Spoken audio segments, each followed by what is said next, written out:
How's it going, everyone? We're here to check out what's coming up next in Rust, and we have the industrial update up on the horizon from the Rust team, and we're going to show you exactly what that means today, and check out the earliest version of it. Do keep in mind everything in this video is still being worked on, so it is very subject to change. It could completely flip around, and some of the stuff isn't even completely finished in its current state at all. So do keep that in mind. One thing you may have noticed, the waves are kind of nicely frothy and calming, and there's a new water system being worked on this branch as well, and you can see it merged here. And yeah, it's just really cool, and it actually does go with the weather. So if we go ahead and put on, actually, let's even try, I believe Storm? Yeah, Storm. You'll see it actually picks up, and we've got some waves now. It's moving faster. You can see the wind on it, and yeah, it's just definitely way more realistic. You've got way more of a tide kind of appearing, and yeah, it's just pretty nice. So that is a cool thing to be seen. It's always nice when the environment's being worked on. Also, I feel like the sand just looks nicer, but I don't know. That might just be me. But one way or another, we've got this industrial update here for you. And basically the way this works is it's a way to automate things in your base using a pipe system. And with this comes in a few new items. The first thing you've got is the pipe tool. And the pipe tool works pretty much just like you would the wire tool. By holding R down, you can choose the colors. By default, there's kind of a gray, and then there's yellow, blue, and red in addition with the colors there. And then it just works like the wire tool when interacting with anything that can be used with pipes. You can see it will give you the inputs, outputs. Also, left clicking is going to give you the switch of pipes, either seeing color or not, so you can work directly on the line you're working on, etc. And then another left click switches it back to all. And then, of course, cancel is holding right click for clear. So yeah, pretty much exactly like the wire tool or the hose tool, it is just for pipes. So that is their first new item that we have. The next thing you're going to see is that there's actually an electric furnace. Now, right now, it is a default BP and it has the same cost as a regular furnace. Obviously, that's not going to stay that way, but for now, we do have the electric furnace. Then we've got a combiner and a splitter. So these are basically exactly as they say. Now, it does say they use power, but currently they don't. However, this one does have a monitor screen, so that might change. I don't know. We'll have to see, and you'll see what I mean when I say it has a monitor screen in a second. But basically, the combiner does exactly as it would say. It takes multiple inputs and makes them into one output, and the splitter does the opposite of where it takes one input and makes multiple outputs of it. So then for these to work all together, you need the adapter. The storage adapter is the thing that will attach to whatever item it is going to be interacting with the pipe system. So we'll show you how that works here in a second. Then the last one here is the industrial conveyor itself, and this is basically used for taking items out of a container and pushing them into another one. So basically they're used, I would say they work the best by sucking items out. I've tried before putting them before a splitter. So let's say it would take, this would empty a box into a splitter, and then that splitter is supposed to go into 3 different things. However, it would only fill the first item for some reason. But I noticed that if I attached one conveyor to each item and to one splitter, it didn't need a conveyor to pull out of the box. It was able to pull to all 3 items. I'll show you that in a second, how it worked with one of my systems over here. So that's a little bit more clear. This one does, however, require 1 power, as it does say. Then lastly, there's a special item, which is the actual auto crafter itself, which connects directly to your tier 1, 2, or 3 workbench, and this is the item that actually does the auto crafting itself. So let's talk about the storage adapter. So this guy needs to attach to whatever it is you may want to use as your container here. So as you'll see, we already have everything kind of set up here, and these are the basic items that can use it right now.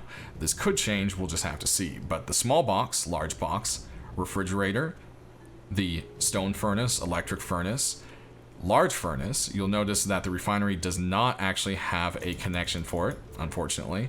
Neither do any of the fires or barbecues or so forth. The mixing table, strangely enough, does not, and neither does any of the kind of farming stuff either. So that could be stuff that is coming later, but as of right now, you'll notice it's the boxes and the furnaces and TC pretty much. So you have also the drop box, which is a box, makes sense, and then the TC itself can also have a connection. So what does that mean? Well, first of all, we've got our little system here that can kind of show the basics.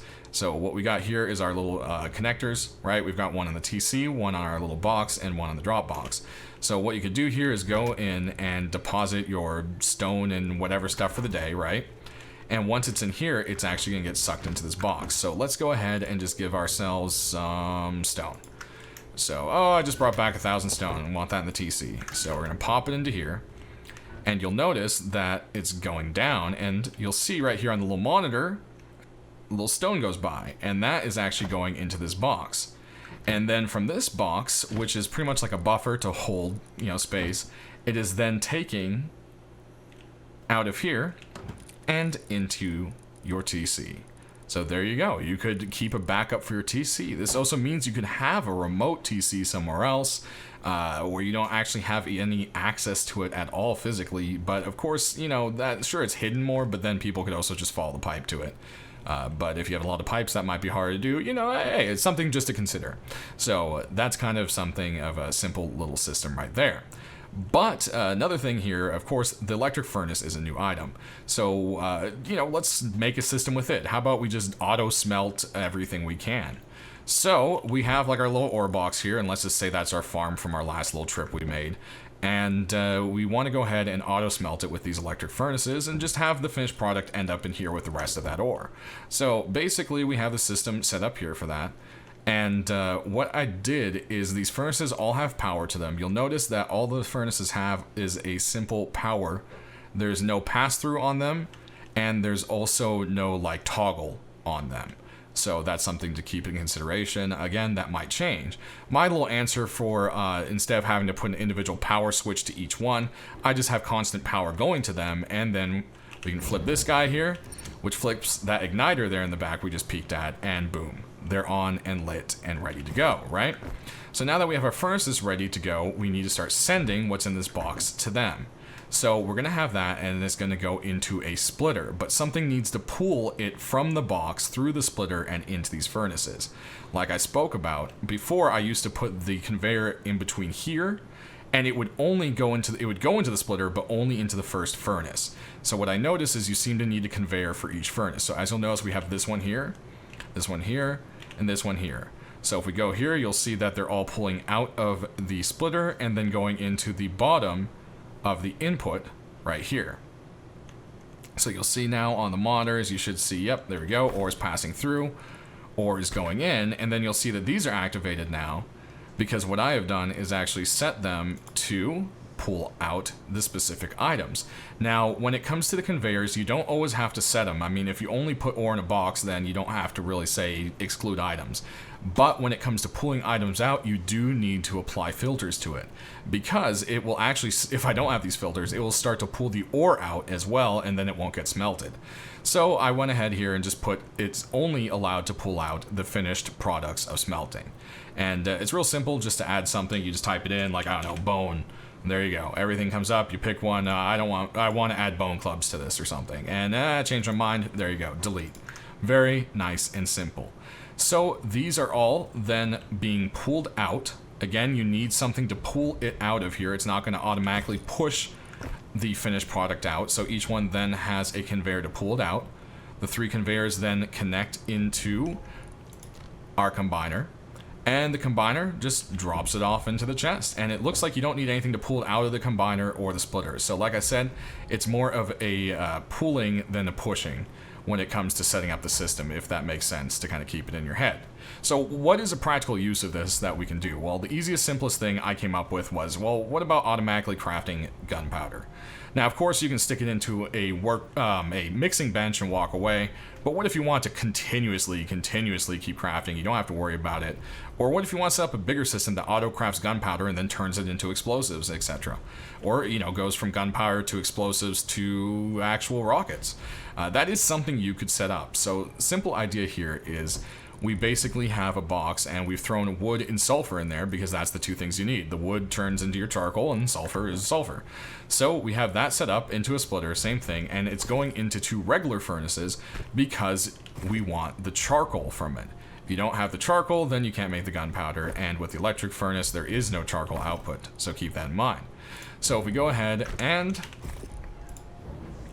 pop that in there, you'll see that it's starting to make our items, and then you'll see that it is starting to pull it out. So if we go ahead and take a look at our filter here, it's set to pull out sulfur and charcoal.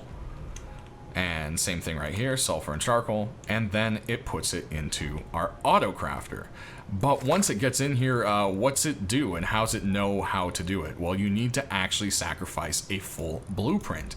So if I wanted to craft AKs, we would put it in here. Of course, you can see it's the wrong workbench and also the wrong materials, of course, so that wouldn't work. So to make gunpowder, we're going to actually have to take a piece of gunpowder over here and research it. So as you'll see here, it says it's a default item, does not need to be researched, but if you want to use it in the industrial crafter, this is where you would do so. So let's go ahead and grab some scrap. And we can go ahead and make our little BP. It's only 10, so that's not too bad. Of course, this could change to balance later on.